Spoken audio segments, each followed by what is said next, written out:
All right, good morning, everyone. It's 9 o'clock. Folks here, I see a lot of blank screens.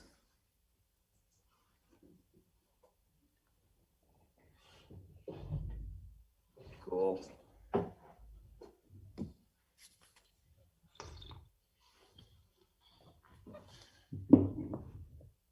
So Ariel's with us today. She's my intern. She's going to be pretty much shadowing for the semester, in case you guys are wondering who that person is. And yeah, we'll just go ahead and get started. So good morning, everyone. I hope everyone has the agenda. Excellent. Let's go ahead and get the. Let's give it a couple minutes. We'll just wait till like 5 after the folks signed in.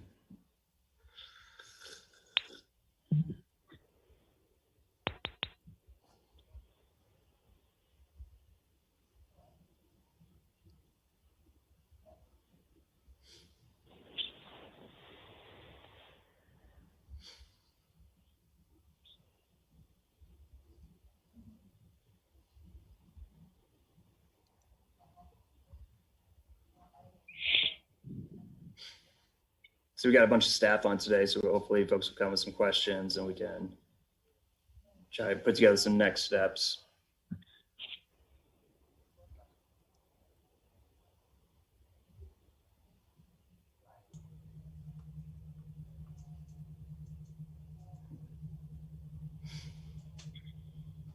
Hope Mr. Bill makes it on. Here's an entire section. Who else we got? So we got Scott's on, so we can go to that one.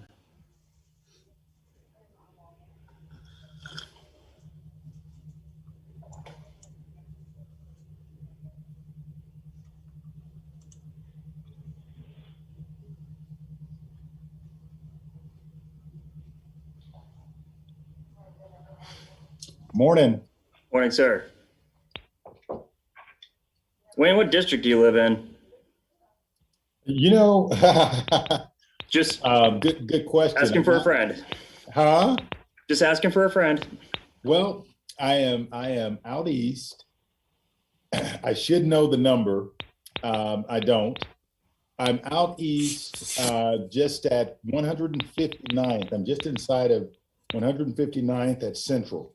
Let me look that up. District 2. You just District 2? I mean, you just hear a lot. Just figured, if you're going to be at City Hall all the time working past policy, maybe we can work something out, get you a parking place, maybe an office. I always use more smart people. So I think we had you on our show talking about the new COVID policy or COVID opportunities, really, and I'm going to have you talk about that now. But also, we had you. Thought you were on another Facebook Live a couple days ago. I really enjoyed that one. Yeah, Councilmember Johnson. Excellent. Okay, well, it's about 5 minutes after, which means we're on time. Let's go ahead and get started. I'm sure we'll have some folks join. I think if we're missing anyone, like I said, we got a bunch of folks who work for the city who's on today, and going to get some reports back, kind of following up on previous conversation, and maybe come up with some strategies on how or what we want to do to make adjustments to policy if we need to. So let's go ahead and just get right to the approval of the minutes. Does anybody have any questions or input on the minutes from last meeting?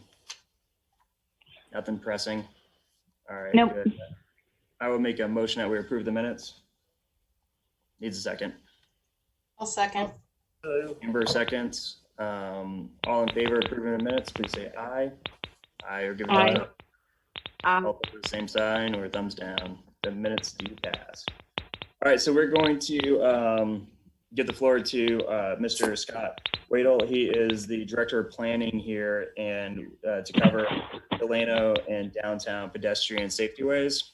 As I think when we talked about creating policy that can make a more vibrant downtown area and outdoor dining and outdoor atmosphere. We should also hear from Scott to see if there's, a report back on what I guess the progress is on pedestrian safety. Well, good morning. Welcome. Thank you for having me. Can everyone hear me okay? All right, thank you very much. So I was asked to come and present, and my understanding is that the basis of this discussion was really about, with a focus on Douglas and Delano and pedestrian safety and comfort in that area, and that a lot of the things that I'm going to talk about will be able to go beyond even Delano and talk about pedestrian safety in general and the composition of our streets. I'm going to try and provide you with a lot of information relatively quick to kind of provide you with a broad overview. As always, if you have any questions, please stop me, ask. And what we can always do is if it's something that's more in depth and will take a lot of time, I'd be more than happy to follow up with anyone after this conversation. Does that sound fair?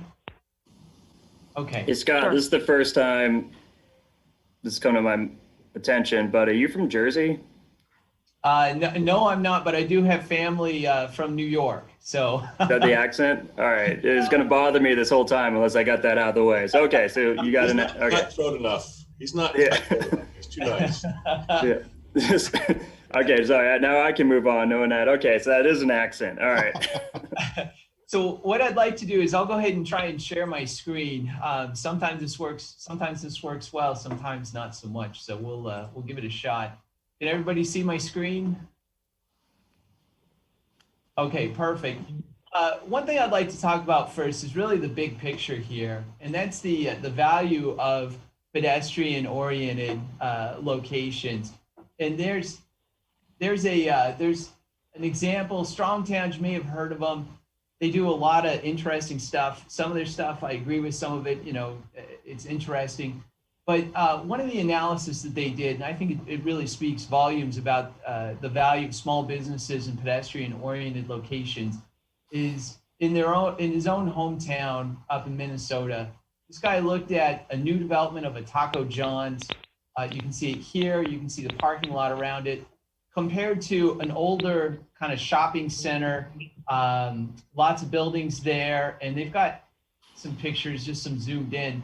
But what's interesting about this is that when he ran the numbers, it showed that the area that was referred to in that is old and blight, or just old and a little bit dilapidated, is actually producing better value for the community in terms of tax value than the new and shiny location.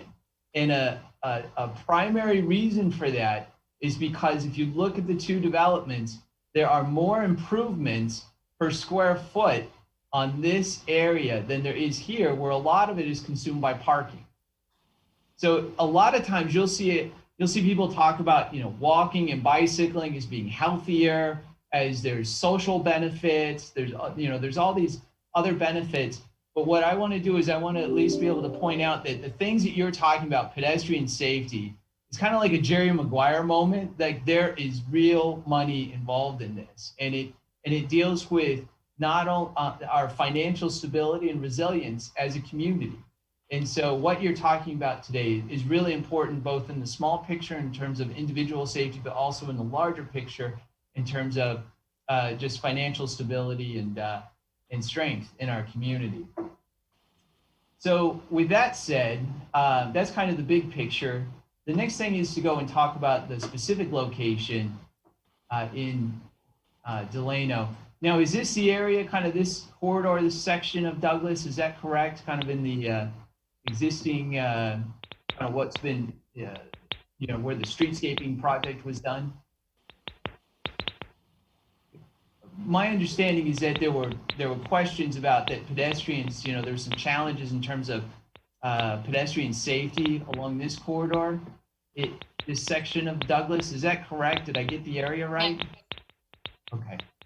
So part of what's happening here is you've got some really good things that are happening.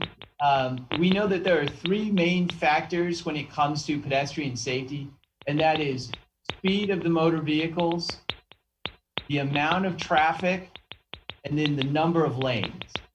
And in this location, there's been some really good work to narrow it up so that there's one lane in each direction, which in that case, that's really great because the first car that stops the cars behind them, right? So you just have to get one car to yield.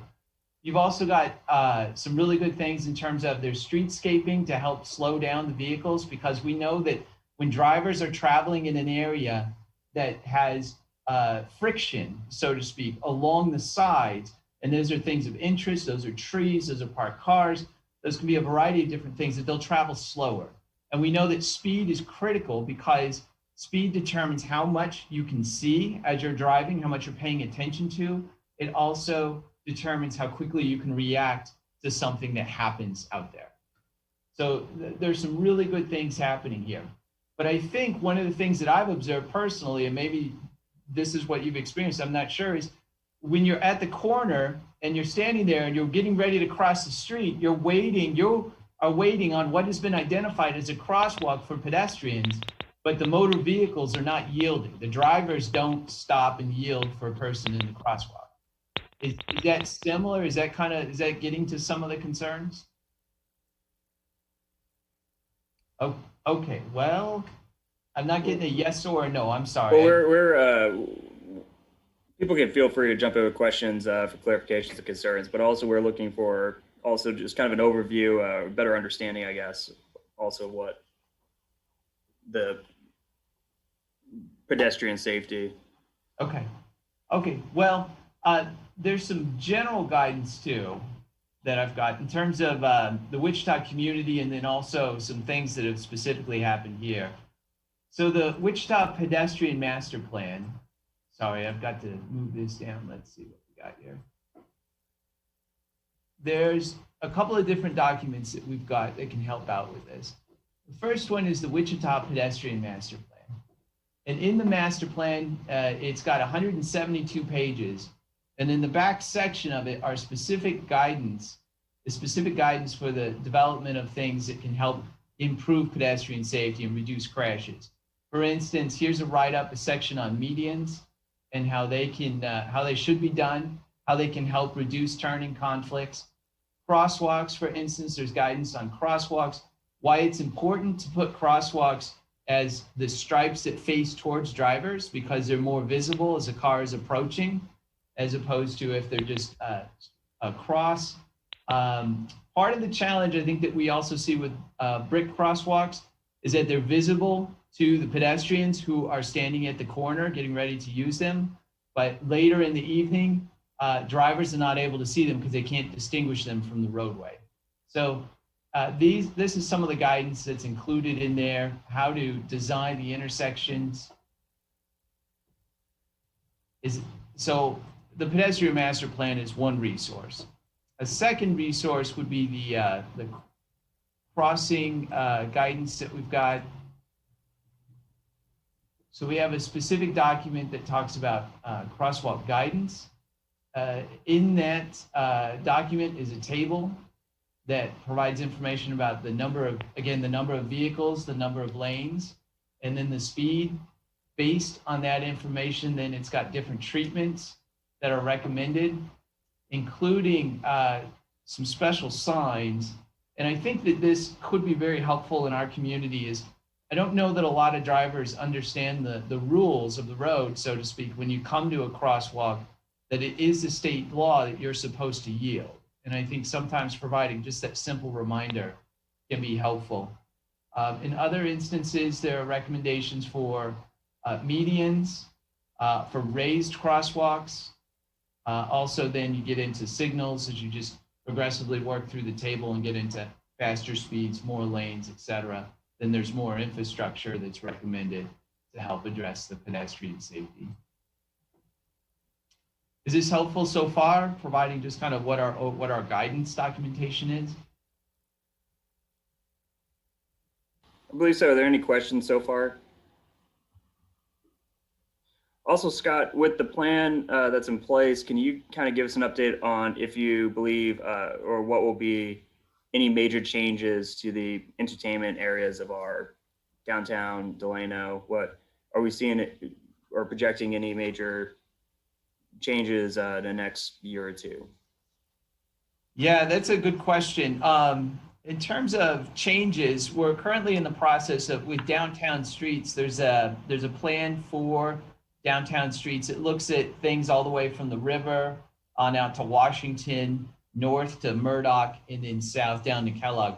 And so probably the biggest thing is that we're going to be having a community discussion about whether or not that plan there's a draft recommendation and whether those recommendations are in line, headed in the right direction for the community. And then, Mr. Mayor, that plan, after we have review by the DABs and some other community organizations, will be presented to the City Council for you all to consider. If you endorse that, there's also funding programmed in the CIP for implementation of that plan. So you can start to see projects rolling out from there. There are projects that are already underway that are using some of the recommendations that were developed early on in that. One of those is Emporia, where the street is being turned into two-way instead of just a one-way street. And we know that two-way streets reduce traffic speeds, which is critically important when it comes to pedestrian safety. So what's the best resource to get updated on the progression of that plan? Is there a website, or if folks in the business community or entertainment sector wants to, I guess, kind of prepare to take advantage of changes that could or would be happening in the near future, what's the best resource? Yeah, stay up to date on that. That is a great question. There is a website for that project. And so there is a newsletter, a place where you can sign up to get information with newsletters. And then you can check out, the draft recommendations and other documents related to it. And another quick, just follow up.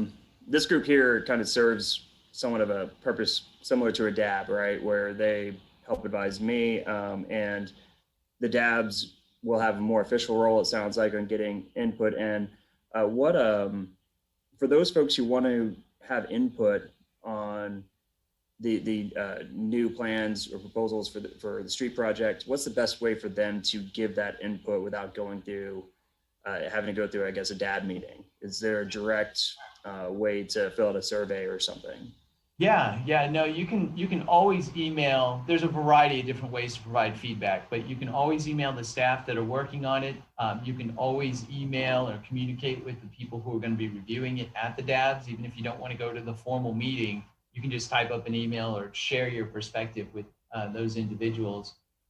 We've gotten through the point where we've done multiple surveys with this one so far, so I don't think that we'll be having another survey coming out on this one. But another thing to remember too is that this is just the plan, and then implementation is a separate piece. And so there will be designs that are developed for projects. Emporia is a good example where designs were recently developed. Those went to the DAB, and then they received comments there. And then later on, they went to the City Council for review. So there are multiple steps in the progression where people can provide comments about it. Excellent. What do we got? Questions on? Scott's the guy to really answer anything when it comes to planning here. So I wanted to open up if there's any questions that anyone might have. Mayor, this is Scott Rigby. One of the reasons we wanted to look at the downtown streets was we have a lot of one-way streets in the downtown, and we also have a lot of, I'll call it, very wide streets. Main Street's a perfect example. And that's great. I'll call it back in the 50s, 60s, and 70s where, the idea was come into work, at 5 o'clock, everybody leaves, and let's just have one direction of people going in or out. But that really creates challenges for small businesses or businesses that want to locate, whether it's in a downtown area or elsewhere.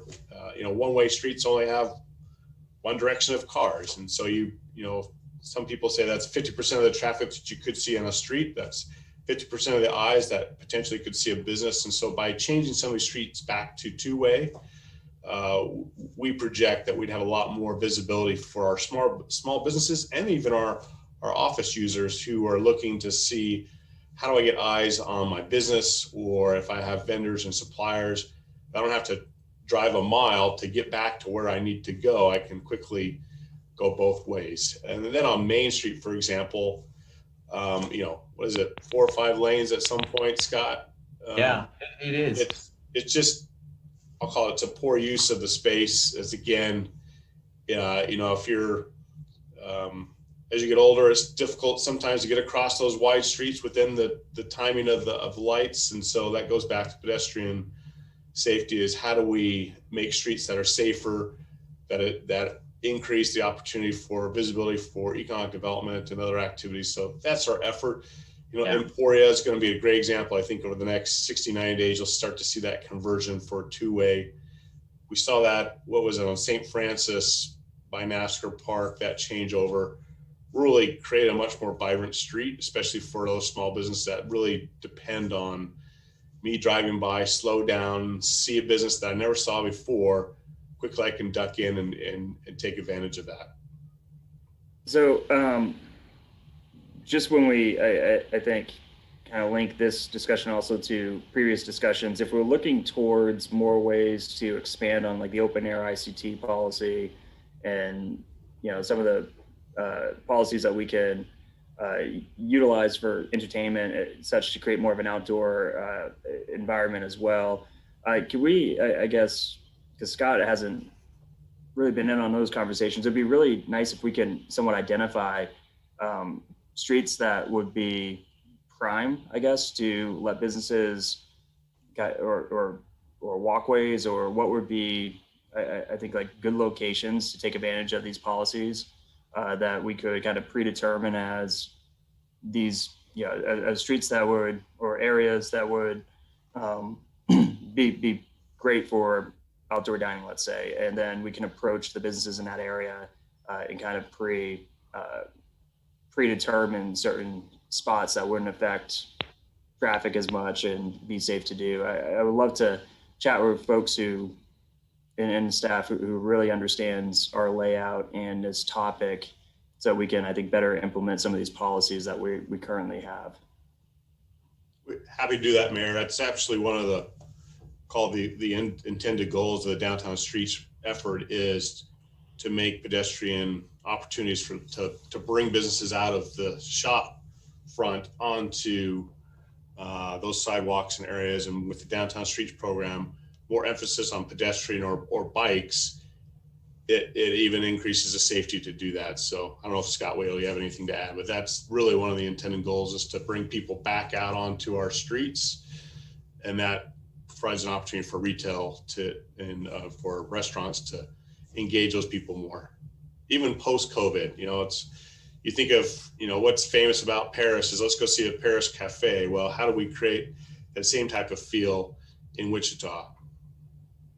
I guess the thing that I would add to that is that it's been really interesting doing community outreach, and we didn't do it in 2020, but the previous year, 2019, we were doing outreach at the River Festival, and we were getting people during lunch that were coming in. They worked in downtown, and we heard a lot of comments about safety concerns. And we also heard a lot of comments. There were a lot of folks that had showed up that, there's one in particular who had just moved to Wichita. He's like, wow, you guys are really active here. I mean, you've got bike lanes, you've got the shared bikes, you guys are outdoors quite a bit. And it just like blew my mind, because I was like, it's just not really how I was thinking of Wichita at the time. And here was someone who was fresh from outside, and like, they're like, yeah, they've got a completely different perception than I think we would have had of ourselves even just a few years ago. So, and we're finding in surveys that young professionals of Wichita has indicated that they want to see more ways to get around, want it to be more diverse. And so I think what we're doing is it allows us to have a stronger economy. It allows us to get more attention for local businesses. And it also allows us to better meet the demands or the desires of people who are looking at moving, anywhere across the country. So I think a plan like this and how we use our critical resources of our right-of-way can really help better position us to meet all kinds of different community goals. Excellent. Thank you for that. Are there any questions for Scott or Rigby at this time? All right, if not, we're gonna move along. We got a bit of a full agenda. Thank you guys, Scott, for being on it and give us an overview of that. And if we got other questions that follow up, we'll make sure to reach out to you and ensure that, we can execute, I think, some of the goals that we want to do in a safe way and make sure that we're doing it smart. And I think engaging your department is going to be how part of that. So thank you for being here. Sounds great. Thank you, everyone. We're going to turn it over to Mr. Bell, who is going to, I believe, give us an update on the new or more recent package that was released with COVID. Mr. Bell. You're muted. You're about to lose your millennial card. There you go. Good morning, Mayor. Morning. Good morning, everyone. And I better say hello to Councilmember Becky Tuttle. She's going to kill me for not knowing or for, not having it top of mind what our district was. So anyway, in terms of our COVID relief resources that came into play by way of the Economic Aid Act, there are a few things that everyone just needs to have on the radar. Number one, the Paycheck Protection Program remains available for both new applicants as well as those that may have received a PPP in round one. Now they are eligible for a second draw, maybe eligible for a second draw if they've experienced at least a 25% reduction in their revenues when you compare year over year, 2019 to 2020, or comparable quarters from 2019 to 2020, or even quarters if they were only in business at the first part, if they started their business at the beginning of 2020, they could compare quarters from early in the year to the later part of the year to demonstrate the 25% reduction. So PPP is available until March 31st. We're actively just doing outreach to make sure everyone is aware of this. And if there are any questions, please visit our website, sba.gov. You can contact our local office. In addition to that, you've got the economic injury disaster loan that remains available to eligible businesses. That one, it's important to note that that loan is actually intended to cover up to 6 months of operating expenses. So there's a calculation where the agency is going to look at all of your information and propose a loan amount. It's not going to be, that's not a program. And I think there's been a lot of confusion where individuals believe that they can ask for a specific amount, but it's actually a calculation that then the agency proposes back to the applicant. So EIDL remains available. Also for existing SBA borrowers on all of our programs, there are debt relief options, or I'm sorry, debt relief that's come into play where the agency will cover up to 6 months of SBA loan payments. That's principal and interest on our loans, on existing loans. And for new applicants, and this is our normal programming, our ordinary programming, that debt relief benefit is going to be available to new applicants at this time as well for normal SBA programming. So I'm talking 7A or 504, or even our microloans. So getting 6 months of payments covered by the SBA, that's a really big deal. So anyway, the final thing I want to raise awareness of, the shuttered venue operators grants. That one, at the moment, there's a lot of information about that grant that's going to be made available to venue operators, promoters, folks and owners and operators that are in the venue entertainment, kind of industry. Those grants, we're just waiting for the grant to go live, but there's a lot of information. I've had close communication with Adam and Jesse Hartke, and we're trying to keep our area informed. And as soon as that goes live, we'll let the public know. So that's all I have at the moment, Mayor, and I appreciate the opportunity. Just a follow up, and Ms. Hartke, maybe you can help with this. Is there something we could be doing more to get the word out about the federal opportunities coming down thanks to the work of yourself and your husband and other folks in this space. Is there, what more can we do, or I do as mayor, I guess, or folks on this call, what more can we do to ensure that everyone in that industry knows of these opportunities? I don't know. I'm not about that. We've been doing a lot to make sure all of our contacts, it's not the largest industry in our city, are aware of it, but maybe posting something on city socials could be really helpful. I don't know if you need some graphics for that or something. If you have any, it would help. Yeah, If I can not, shoot like Should I shoot that over? 9 times out of 10, without a graphic to use, our social media person posts a picture of her dog. So if we can get a graphic as well, that'd be helpful. Should I shoot that over to you and Janet then? Yes, that'd be excellent. Great. And actually, Wayne, I had one quick question for you. Okay. And it might be good for everyone to know.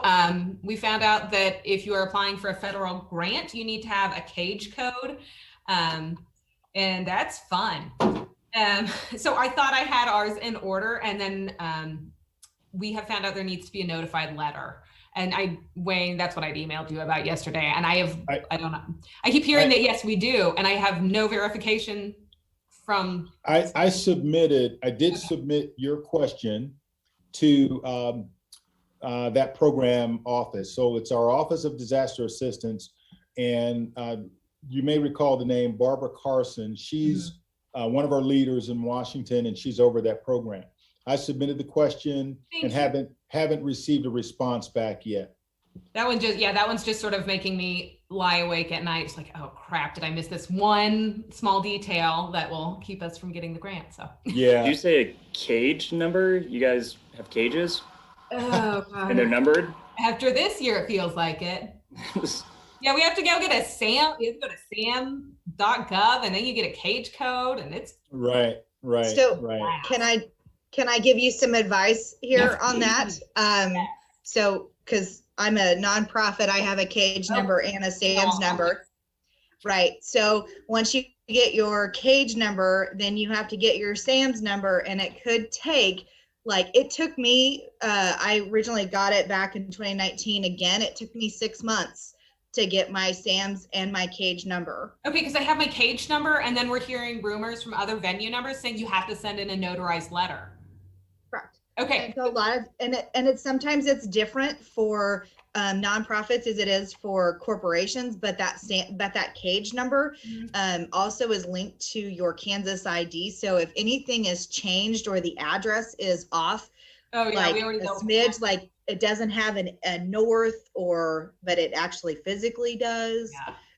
You really have to watch those because it is linked to that. But yeah, your SAMS number is after your cage number. Okay, so you get the cage number, and then you get a SAM number, and then is the notarized letter associated with the SAM number?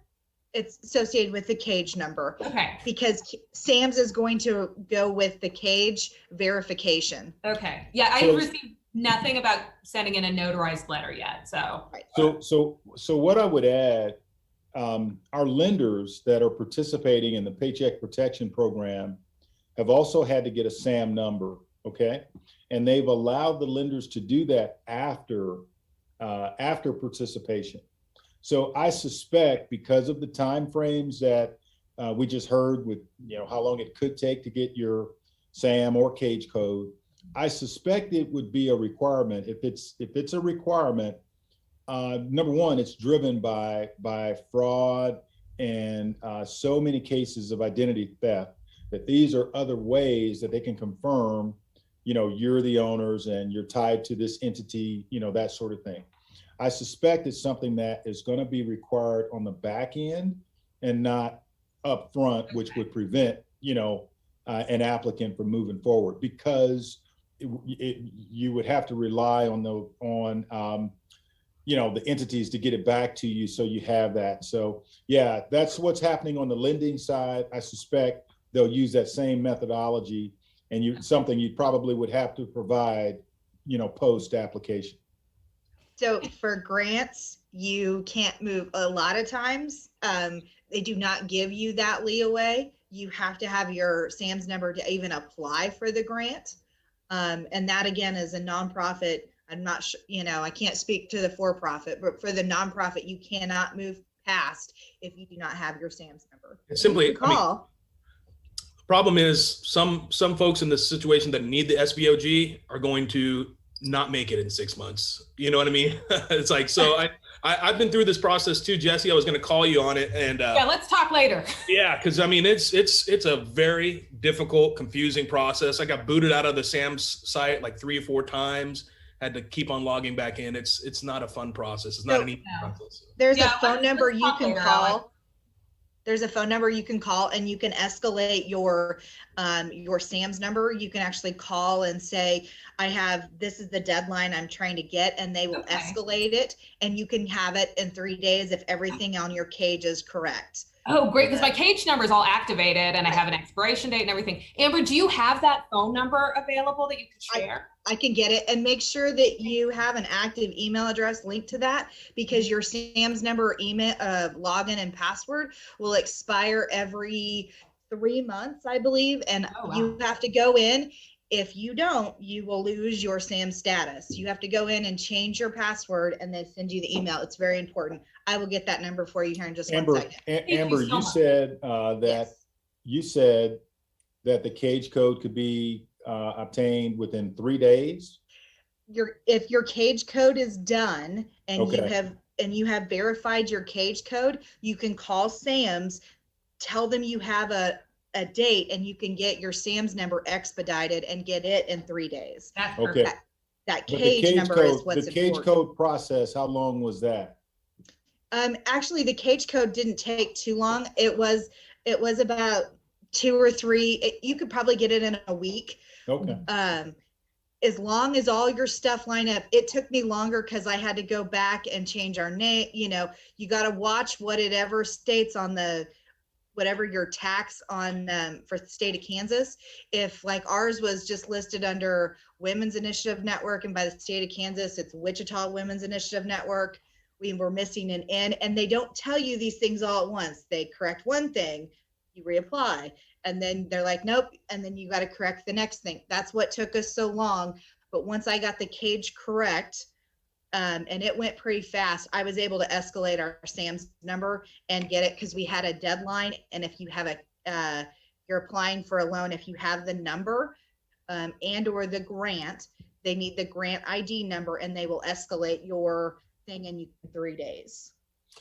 When we get the final guidance on this, Mayor, I'd love to coordinate something on specifically on shuttered venue operators grant, so we can cover all of these steps ASAP. That's what I was thinking too. And, maybe we can get, you on or the Harkeys on, someone who can do a quick video, maybe just with a graphic that this is what you need. And this what, because it seems like there's folks who going through the process, and we can probably use that experience to make it easier on other folks. Absolutely. Absolutely. Yeah, let's. I've got a quick question. I know that there's some folks in this, that aren't either the Harkeys or myself with the cotillion that fall between. They very well may qualify for the SVOG, but they may have some nervousness in waiting it out. Versus PPP. I know you can't go for both. So how well funded is PPP? Is there any concern from someone that's waiting around and worried that they will or will not qualify for SVOG, that they would miss out on PPP by waiting? Yeah, Alex, I think that's a great question. I think PPP is adequately funded. I think we're going to be in good shape there. I would say if the situation is really desperate, if the situation is really desperate, I would recommend applying now for PPP. If they can wait, because I do believe the shuttered venue operators grant is going to be better. If they could confirm they're going to be eligible, because there are going to be some that, like Wichita festivals, as we reviewed that, they're not going to be eligible for shuttered venue operators grant, or it appears they're not eligible there. So I think if they can confirm first that they would be eligible for shuttered venue operators grant, then it's a matter of how desperate the situation is. If it's desperate, you can get a PPP loan like in less than a week. You could have funding, through the PPP program, if you've got a banking relationship in place. So You know, I would recommend anyone in that situation, contact us. We can talk through it. And if it's more desperate, go for PPP, but you can't do both.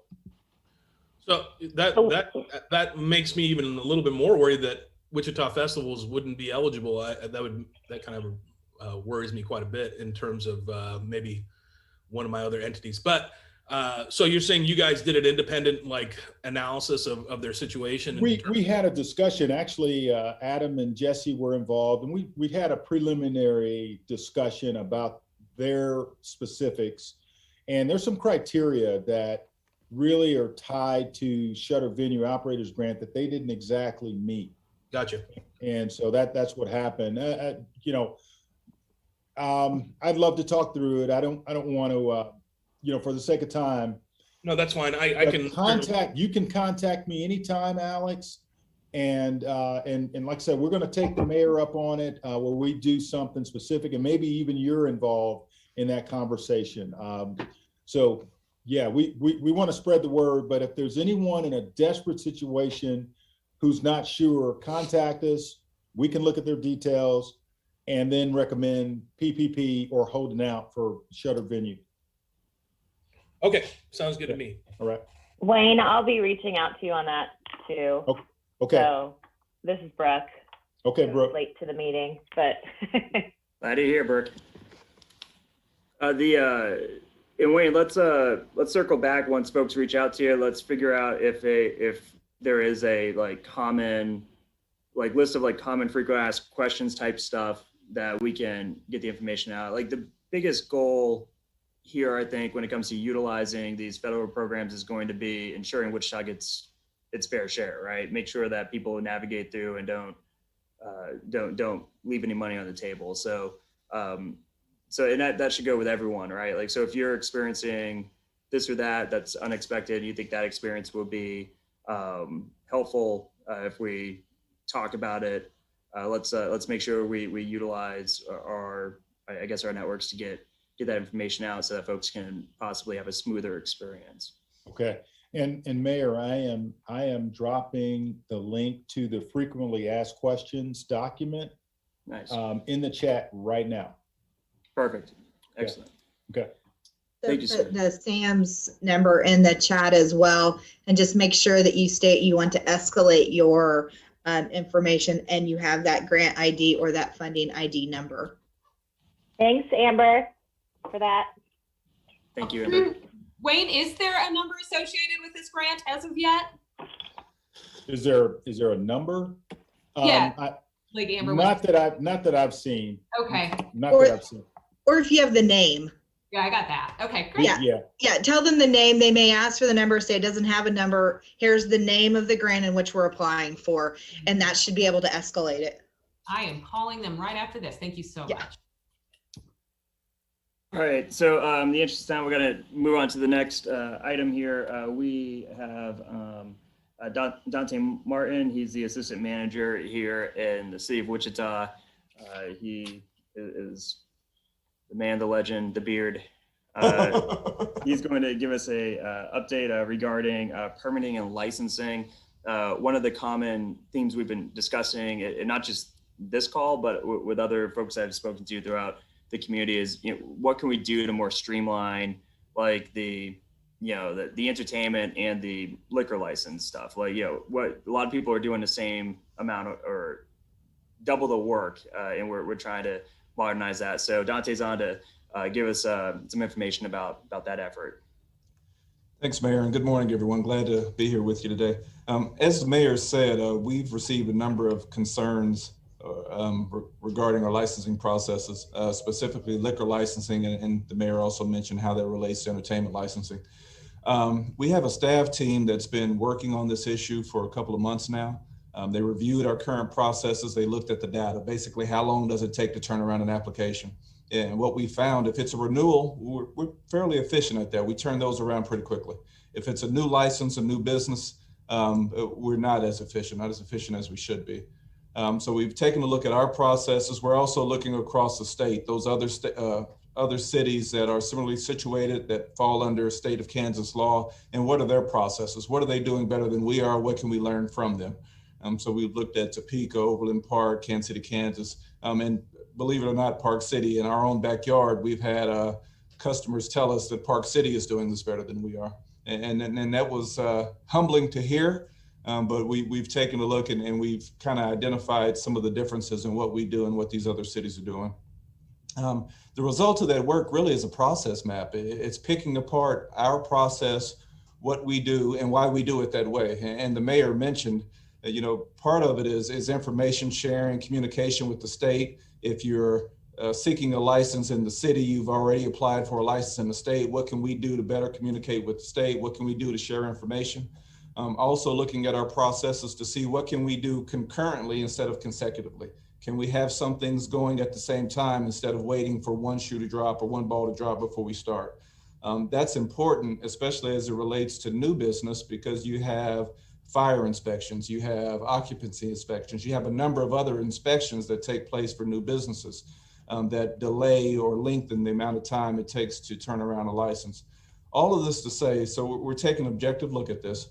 We want to improve our efficiency. We want to provide tools to you, our customer, to streamline the process. Online tools, a portal that can allow you to upload information, provide us information that maybe you've already provided the state or you've provided other cities that's applicable to our process. Taking a look at all that. In the end, the goal is efficiency and improved customer service.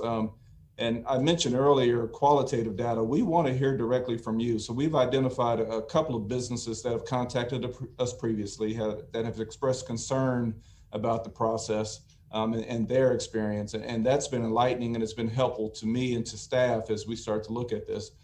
So if any of you have a lived experience that you want to share with us, frustrations, suggestions, ideas, thoughts, would love to hear from you. And whether that be today or you giving your contact information to me or Janet, and I can have our staff team come out and talk to you or give you a call and schedule a Zoom call and sort through it. I've thrown a lot at you. Is there basically, probably at this point, it's probably a good idea for me to open up questions for questions, Mayor. Questions for Dante. Yeah, I have 4 liquor licenses and several other city licenses here in Wichita. I do definitely have some ideas. I think I expressed that a couple meetings ago, but I'd be happy to take that discussion offline. I certainly have a lot of ideas on how the whole process could be efficient on and take less resources from you guys as well as us. I mean, one thing to look at, and it's not just liquor licensing. I think it's any city license, any business license should kind of operate out of a database. I believe it's the code review board with contractors has a database that a contractor would register as a contractor. And when they apply for permits, it's pulling that same constant information that they've registered in their database to, pull different permits. And that's what I would recommend is developed for city licensing. You have business owners that have to enter in their personal information once, rather than every, and the way my licensing goes, I've started businesses in different years, everything's staggered. So it feels like my life is applying for city and state licenses. That's and now grants and PPP forgiveness. That's my life. So, I'm not so much, I don't think that you guys move slowly.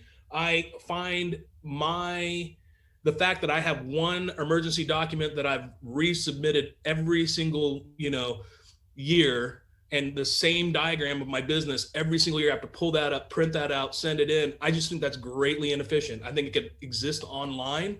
I think it could be a multi-user type system where I submit the application, it goes to PD, they do what they need to do, they click their role as complete, it then goes to fire does their inspection, it comes back as complete, everyone can see the process. I mean, it would be really good to see it exist in a system like that. I know that that's harder, that's, easier said than done at the city government level to, maybe get a database working like that. But at the very least, just cut out some of the redundancy of the paperwork, especially for a licensee like myself. In one of the businesses I've been applying for 13 years, and it's absolutely 100% the same data that I did 13 years ago.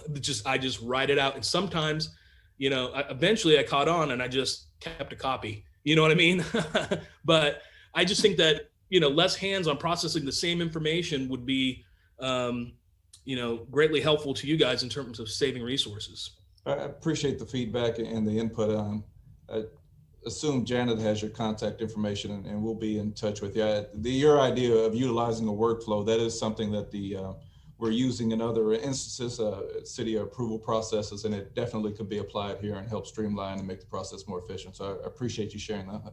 Yeah, and about the only other thing would be to meet the state, specifically with the state liquor license. And I think maybe you guys are doing this, that finally the city liquor license went to 2 years along with the state license. I cannot remember if that's the case, but if those terms could match, it makes a lot more sense, that if I have a state liquor license, of course, I'm going to need the city liquor license along in that term. Additionally, there's a small little policy that exists when I submit my license application renewal. That's the date in which, or whenever it's approved, is the date that it's good for, which is kind of strange, because that means if I'm early in my application and approval process, you're cutting me out of like 5 days of licensing that I had the previous year, which is a little frustrating to me, because I go off, like, I know for a fact that we closed on the cotillion on my birthday, and that was the like March 7th is the day that I know that licenses are up. But then if we apply early, then suddenly it's February 18th. I don't understand that. It should be the consecutive term, like when the previous license expired, the new one should take, rather than cutting off 3 weeks of licensing. So that might be taken care of by an automated system, like you're saying, rather than a manual, approval process with a license when it says the expiration is or when it was approved. So just some thoughts on that from me. So, but again, I am completely available to discuss that offline, and I do think it could apply for every city license that's distributed, and it would save us all some resources. Thank you. I appreciate it. Yeah, and as we move forward, I think experiences like Alex is the one where those are the type we're looking for.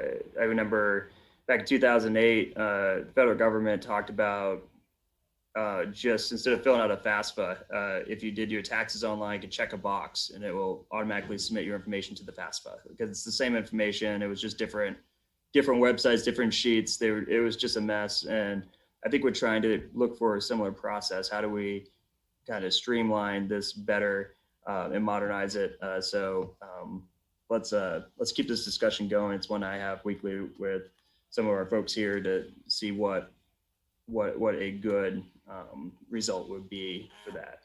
We're on there, and I will say it's I think help is on the way in that we implemented a new finance system. Our Munis system provides some tools that we haven't had previously.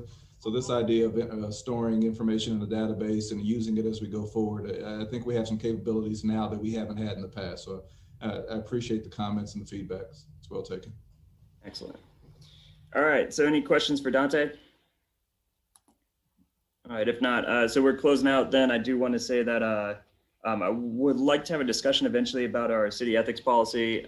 We've had 2 workshops on this already, and also over a year of kind of working towards our policy to figure out what other cities are doing and like cities and how we can improve. It's really, there's 4 parts to this that we should be thinking of. One is the code of conduct, which I think a lot of folks kind of really home in on, which is, we don't want you to do this or that, or we want this or that, right? That's usually the basis for most discussion. But then the other 3 parts that really best practices have pointed out is to not only have a code of conduct, but a ethics officer, if someone does violate, or if there's a question for that code of conduct, to go through first. Then if needed, a independent board to explore any violations of that conduct, and then also a whistleblower policy.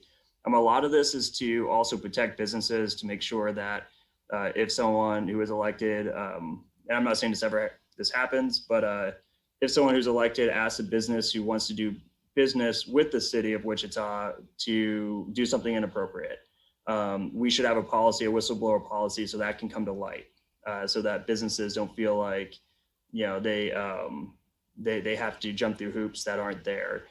Anyways, as our city grows, we want this policy to grow with it. I think it's essential. Rigby, a magazine that he turned me on to called Site Selection, shows out of the top 5 drivers for businesses relocating post-COVID, having strong ethics policies is number 4. So we want to make sure that we're competitive moving forward. And so I am interested in if folks get a chance to jump into this topic, if there's any feedback, to open that up. And again, I think a lot of people really kind of look at the code of conduct. We're definitely interested in feedback on that. But the 4 parts of the policy, I think, is the most important part. Right now, currently, we just have a code of conduct. We don't have the other 3 parts, which is the teeth. It's how to enforce it. So, and also, last thing I'll point out is, and it gets kind of in the weeds a little bit, campaign finance and campaigning, that type of stuff is already regulated by the Kansas Ethics Commission. So we already have that 4-point process when it comes to state level elected officials and local officials when they participate in campaigns. So that is different than ethics policy at the city level. And so I think there's a lot of crossover and conversation about that. So I do want to point out that, we're not so much talking about campaign donations as like someone asking for a bribe, right? Like that's more the type of stuff or someone showing favoritism for one business over another because they have a vested interest in that business. Like that's the stuff that we want to make sure that there are bumper rails around so that that stuff can't happen. Anyway, so I wanted to just point that out and let folks know that that's going to be an ongoing discussion, I think, in the next at least month or so. And the council is asked for feedback on that. And like I said, it's kind of in the weeds too. So if anyone has questions of what we're looking for or what's going on, feel free to ask as well. I will say cityethics.org. A woman named Carly Miller, she was got, I think, a Best Lawyer Award in Florida. She's a fellow over at Harvard University, has a governmental ethics division. She was a fellow over there. Incredible body of work. Her work is pretty much creating the modern standards, and that's what we look towards, or staff has been looking towards, to create our policy. So if you're interested in diving deeper in this, cityethics.org, I think is the primary source, and that's one of the sources that we've been referring to. So feel free to look at that as well. All right, so other than that, any other questions or anything for the good of the group? So we'll circle back around with Wayne as we learn more about the ins and outs of these programs and try to come up with ways to make the process easier for folks. I think Jesse mentioned that we can get, or the Harkeys mentioned that we can get a possible graphic that they have been using that we can share for folks in that community about what you need to apply for the grant versus, just the more standard PPP loans. We'll try to get that information out. Also, please continue to give us feedback when it comes to navigating paperwork with the city, not just on, I think, what Alex has pointed out, where we're talking about permits, but also be very interesting if there's any particular, like open air ICTs, like one permit process, is there other types of permits that we could be trying to streamline through if we had a more open portal? Like pretty much, if we were to create a more online centralized process, what do you want to see in it? Is, I think, one of the discussions we should be having, because once we start doing this, we might as well try to get everything that we want into it. So please just feel free to provide feedback. Anything else? Can I share something? Please do. I wanted to let everyone know that we are having an event, me and a couple other small business owners, next week on Tuesday, and it is a shop small, shop safe, where we're looking to come up with a PSA that we're going to run a television commercial for, basically letting people know that small businesses are kind of doing it, you know, above the grade. Like, we're stepping it one step up, and it's safe to shop small. Anyone that could be that wants to come to that, we'd love to have you. I'll paste the link in the chat that has the details on it. But basically, we're just going to try to come up with the PSA and kind of run a short commercial about shopping small and shopping safe in Wichita. Okay, I will copy that link. All right, very good. Thank you. Is there anything else? Excellent. Well, thanks a lot, everyone, for being on. Our next meeting is February the 19th.